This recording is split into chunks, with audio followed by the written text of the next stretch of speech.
Welcome to Infertility and Me podcast, a show that amplifies diverse stories about the struggles of infertility and fertility in a safe space. Our goal is to normalize fertility stories that validate, give hope, and create a community where no one is left silently suffering. You guys, welcome back to another episode of Infertility and Me podcast. I'm your host, Monique Farouk, your infertility bestie, women's health and infertility advocate. Thank you so much for being here. Thank you for letting me be a part of your day. Hope that you are well and in good spirits and moving into the late summer, fall season in a good place. And if not, I'm sending you all the good vibes and energy. Make sure you guys are following on Instagram at Infertility and Me Podcast. So today our guest is Danielle Faith. She is an endometriosis survivor. She also has PCOS and ovulatory dysfunction. She shares in this episode her 6 embryo transfers before finally welcoming her baby girl. Danielle created and published books as well to help others with the unthinkable struggles of infertility and loss, which you can find on Amazon. She also has been organizing a group of IVF warriors to encourage and uplift those going through infertility and loss. And she also created a infertility survivors kit, which she delivers by hand to her former fertility clinic, which I thought was really, really cool, taking it back to her clinic and having them put it out there for other people struggling. And so we'll be back in just a second, you guys, with Danielle. And we're back, you guys, with our girl, Danielle. Thank you, Danielle, for coming on the show and telling your story so bravely and boldly. Yeah, thank you. Thank you for having me. Oh, it's my pleasure. It's my pleasure. So how did you and hubby meet? How did that happen? Yeah, so actually it happened a very, very long time ago. In 2005, my husband and I met at my senior prom. He was there as a guest to his cousin that went to school with me, and I was just there with some friends. I did not have a date. It worked out. And so it kind of started there, and we started dating, really soon after. Yeah, so it's been a long journey. So you were diagnosed with endometriosis and PCOS. Was that before you guys started trying to conceive, or was that during the midst of it all? So actually, I struggled pretty much ever since my first period with symptoms of endometriosis. I spoke up a lot throughout my teenage years. I missed a lot of events and played sports. I missed a lot of, games because of the struggles that I was going through, but no one would really listen to me. I moved to St. Louis, Missouri in 2011. And they actually had a specialist out here for endometriosis. And the OB I had seen for the first time out here had suggested him to me. And so I went and saw him, and, he's like, you have everything that is endometriosis, so let's check it out. And in order to be officially diagnosed with endometriosis, you have to have a laparoscopy, so it's a surgical procedure. And so I did have the laparoscopy in 2015. Finally, after many, many years, and I was diagnosed officially. The doctor had told me, I would suggest that if you're going to try and have kids, that you start trying within the next 6 months, because endometriosis is a disease that does not go away. It will consistently come back. No matter how many surgeries you have, it will always be there. I went back to my OB and I said, I need help. Tell me what I got to do in order to start trying to conceive. And she basically told me, I can't help you until you have shown me or have seen me for over a year proving that you have tried to get pregnant, meaning, I don't know, temperature checks and ovulation tests. And like I said, my boyfriend at the time and I had been together 10 years by the time that this happened. And in my head, I'm like, nope, not right. I really advocated for myself, and I said, I want a child, and I believe it's my calling as to be a mother. So I need to do what I feel like I need to do in order to make this happen. I went ahead and I called a fertility clinic in the area. At the time, I had called Vios Fertility Institute, and they told me I did need a referral. So they referred me to a different doctor who then immediately was like, I saw your endometriosis diagnosis. I saw all of the paperwork on you. Let's go ahead and run a fertility thing on you. So they did all my blood work. They did my husband's information. Immediately, when we got all that back, she said, nope, I need you to go see a fertility specialist. And I'm glad that you called me when you did. And Let's get this done. So she referred me to Dr. Amber Cooper, which is my doctor now. And the rest is really history. Then is when I found out, after speaking with my doctor and checking out my levels, that I did have PCOS or signs of it. And I also was not ovulating monthly or at the right times of my cycle. So she diagnosed me with ovulatory dysfunction. Which is real common when you do have PCOS. Yeah, it's not predictable at all. Yeah, that's what I've been told too. That's a long road to getting what would seem like should have been an easy diagnosis. I just don't understand, man. Oh my gosh. Yeah, you got to advocate for yourself. If you feel like something is just not right, you got to stand up for what you believe in and do what you think is best, because sometimes people won't listen to you, and sometimes doctors aren't as educated as what you think they should be when it comes to these types of things. So if you don't, get right with one doctor, sorry, move on to the next. What was the next step then after you got all of your diagnoses and you knew exactly what was happening? Did they put you on any kind of treatment plan for your PCOS? And then did you have surgery for the endometriosis at this point? Yeah. So I had already had the surgery to be diagnosed and have some of the endometriosis removed. I did go ahead and we did a couple of timed intercourse treatments, just kind of because at that point in our lives, we were young, we were just starting out really on our own, and we had horrible insurance. Nothing was covered. Timed intercourse was kind of, for me, okay, I was diagnosed with ovulatory dysfunction, so maybe this can be our solution. Because basically they give you medication and then you take a shot, makes you ovulate, and that's when you have intercourse, and hoping that you'll ovulate the way that they want you to, then maybe you'll get pregnant. And for us, that was the cheapest option. I think it was maybe $300 for the shot to make me ovulate. And so we did that a couple of times just because, one, infertility treatments are really expensive. And I live in a state that does not mandate fertility insurance. I think that it was just kind of like, okay, let's try it, see what happens, because, why would it take more? So we did that a couple of times, and then we ended up going into insemination. Insemination I did twice before I went to my doctor and I said, nope, I can't do this anymore. We need to find a real solution. And when I sat in that office with her, the look on her face was like a sense of relief. I was thinking the same exact thing 2 cycles ago, but I didn't want to force the amount of money on you. Let's go to IVF. At that point, it had been, 3 years. Cycles take a long time. There's a lot of waiting. There's a lot of procedures in between. I've had procedures to make sure my tubes were open. I had procedures to make sure that my progesterone levels were, normal. Started IVF 2 years ago, and we went through our first cycle and ended up having 4 embryos from our first cycle. I ended up miscarrying our very first one, which was kind of unreal because, you go through IVF and doesn't guarantee pregnancy, but my first one, I got pregnant. So it was like kind of a dream, I guess you can say. But then once those lines started to fade, it was kind of a nightmare.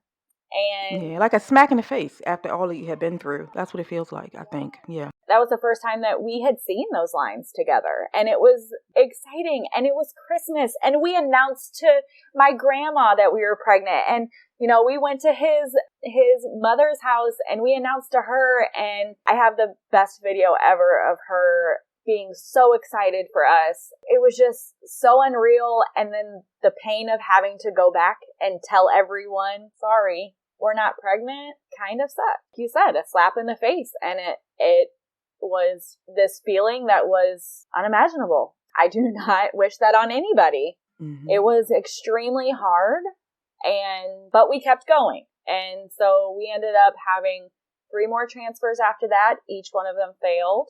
So we went ahead and did another round of IVF, which cost money. And at this point, he did have some fertility insurance. He worked for a company that was extremely pro-life. They allowed me to be on their insurance even though we weren't married, which was awesome. They accepted all LGBTQ. I just had to prove, I think, that we had lived together for a certain amount of time, that we were on each other's life insurance policies. And I think that there was one more thing that we had to prove, and I was able to get covered. I mean, they didn't cover 100%, but they did cover what they covered for up to 3 IVF cycles, which is amazing. That's amazing. I know that a lot of people don't get that. And so that makes me extremely grateful for that company. We would not be where we are today without that. Our second round of IVF, I ended up developing ovarian hyperstimulation syndrome. And I had fluid around my lungs, and I was in the emergency room and then ended up being admitted into the hospital because of this, and then ended up having to do one of the most painful procedures in my life. It was called a fluid tap. And I've heard of that. Okay. Oh, I never wanted to think we should give up. That was never something that I wanted to think, but after that happened, and I just kept thinking to myself, am I not meant to have this? You know, like, is my body not made for this? Like, I am, a woman. I'm supposed to be able to do this. That was hard. We had 3 embryos that round of IVF. Our first one, we miscarried again, November of 2020. December of 2020, my doctor came to me and said, what do you want to do? You have 2 more embryos. Do you want to go ahead or do you want to take a break? And I said, my insurance, everything starts back over January 1st. I have to do something. After that, I was like, I don't know what we're going to do because the cost is just killing us. I ended up getting pregnant with my baby girl. She stuck and she stayed. And now she's a healthy, almost 9-month on the 4th-old baby girl. Do have 1 embryo left, but I was told to never have children again myself because my pregnancy was also extremely hard. I had Hyperemesis Gravidarum, which is an extreme sickness, say morning sickness at the beginning of pregnancy. I was sick the entire pregnancy. I was in and out of the hospital. And then I developed HELLP syndrome. At 35 weeks, I ended up having to deliver emergency C-section because my liver was failing. She was a preterm baby, and it could have turned out a lot worse for both of us, but thank goodness my doctors listened to me when they did, and we're both healthy today. So I don't know that I'm going to be doing that again, which is hard too. Secondary infertility is just as hard. You guys have truly been on a uphill battle to be able to sustain and actually get some normalcy back, because you were doing a lot of this during the middle of COVID, right? Oh my gosh, yes. That's a whole horror story by itself. Yeah. So did any of your transfers and any of your cycles get postponed or paused during COVID lockdowns? Our clinic they were extremely cautious. And that was a fear. I mean, I remember when we shut down, and I remember I was in the middle of starting a cycle, and I remember sitting in my bathroom just crying. Everything's going to get canceled. I am never going to become a mom. I'm like, if it's going to happen, it's going to happen to me. And at that time, it was like, there was so much unknown. My clinic was extremely cautious, but they didn't take much of a pause. I think that there was a little bit. I was blessed, for sure. They stopped allowing people to come in with patients. So I did the rest of my transfers. I think I did 3 transfers, procedures, second IVF retrieval, all by myself. I could not, my husband wasn't allowed there at all.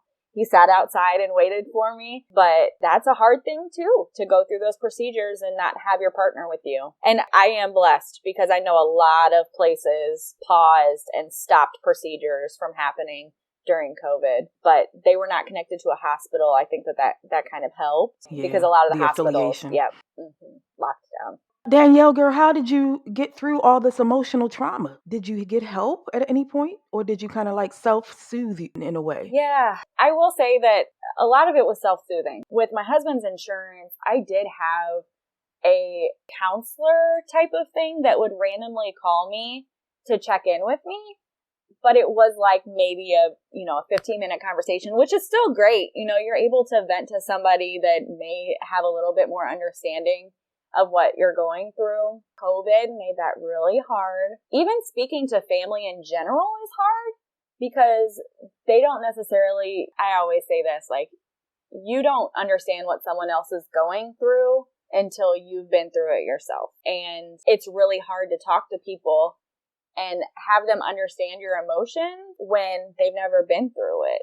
And I actually remember, I don't remember what cycle it was, but I had a really close friend of mine get pregnant. They didn't tell me, and I found out through somebody else. And that kind of like hit me a little bit harder. And I don't know if they didn't tell me because, she's going through treatment, maybe it'll hurt her feelings. But for me, I felt like, come to me, talk to me, like just let me know before I see a thing online or someone else tells me. And I remember talking to a friend. I was so upset and I was like, I'm angry. Like, I want to be happy, but I'm so angry and I just don't even want to see anything about it. And that's such a valid feeling when you're going through these treatments and going to multiple doctor's appointments, taking all these shots that are already like super draining. The response that I got was, girl, you need help. And I'm like, I probably do. You're right. I probably do. That wasn't like, I don't know. I felt like I just needed to be heard at that point.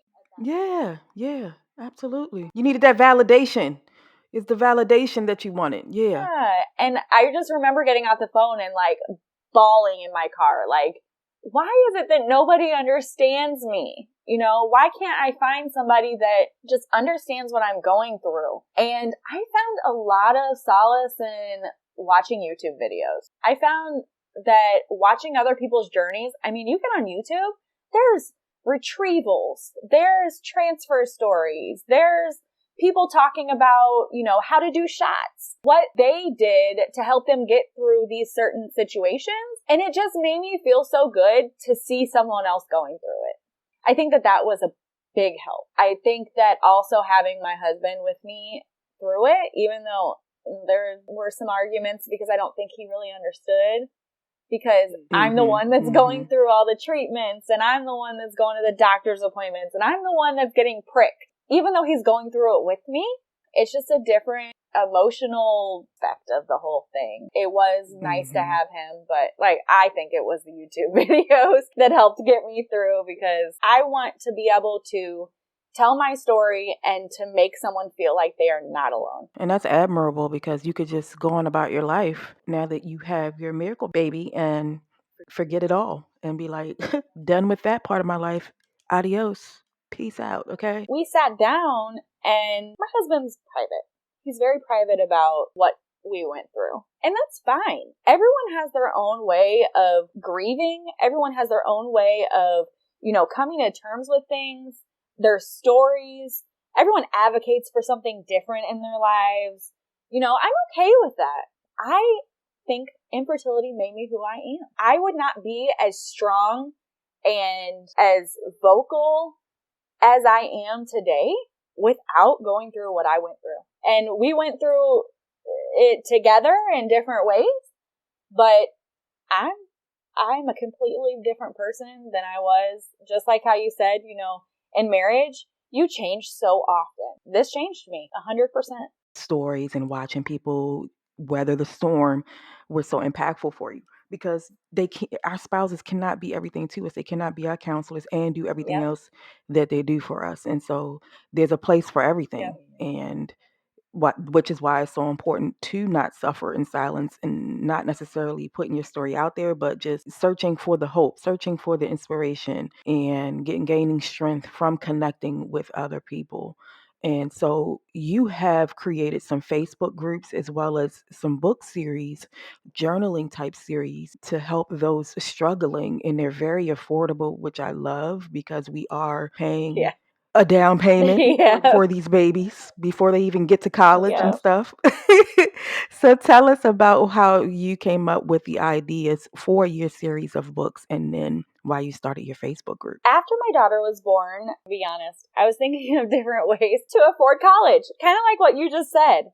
And I'm like, I'm in debt because I wanted to create her, but I still want to give her everything that I could imagine that I didn't have, like every parent would want to do. Me and my husband were just talking randomly, and what a lot of people do when they're stressed out, and that's a new thing, the adult coloring books. That would be really awesome for IVF. When you're going through a 2-week wait, there's so much stress and so much anxiety, like to be able to just sit down and just still think about what you're going through, but have a release.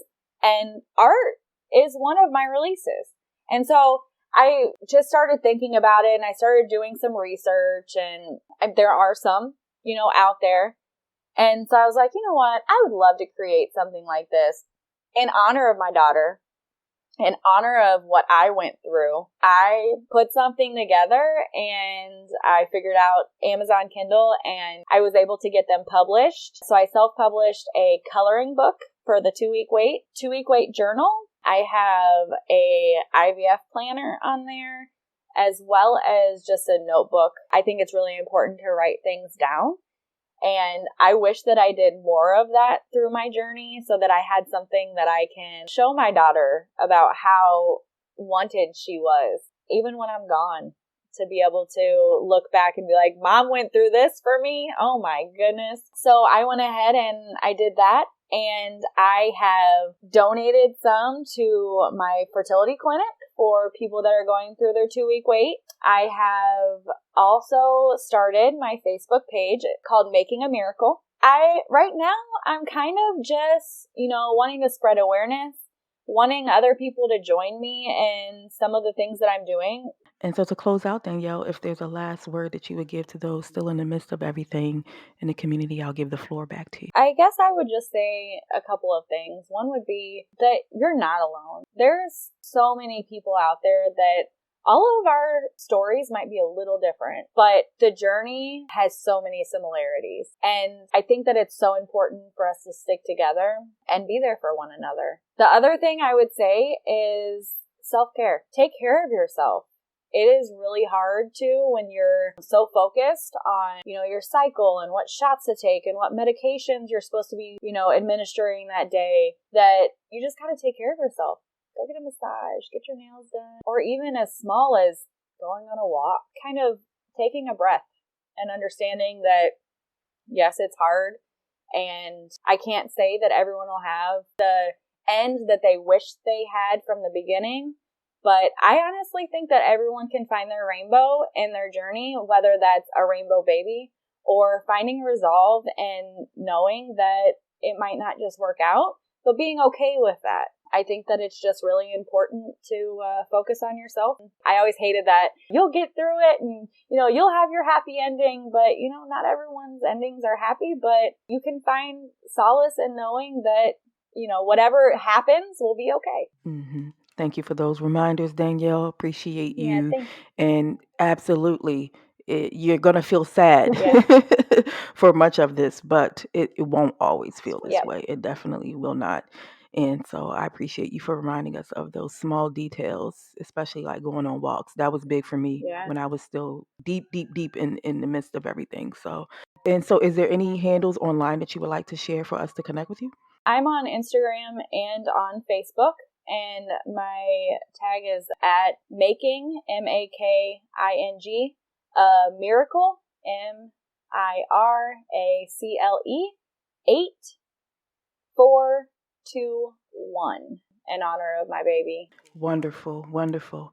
And so we appreciate you, Danielle, for being here with us and giving us your time this morning. We're on two different time zones. I appreciate you. I found you during National Infertility Awareness Week, and I think I went through your entire page on Instagram, and I laughed and I cried probably at some point, but I thank you for being one of those people that has been really spreading awareness and giving people hope and something to smile about, because you're pretty hilarious. Thank you. I appreciate that's awesome that you're able to do that.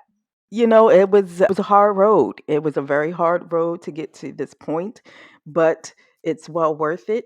And much of it was created while I was still in the midst of healing. My son just turned 5, but I didn't go to therapy either. And so it just has been a long ride to healing. And there's still struggles. This stuff doesn't leave you. You've learned how to live with it and you do heal, but there's still some remnants that we're always working to work through. And Still some triggers there, but we do what we can. We do what we can to move through it. And we thank you, friends, for tuning in to another episode of Infertility and Me podcast. You guys know where to find me on Instagram, and we'll be together again week after next. So peace and blessings.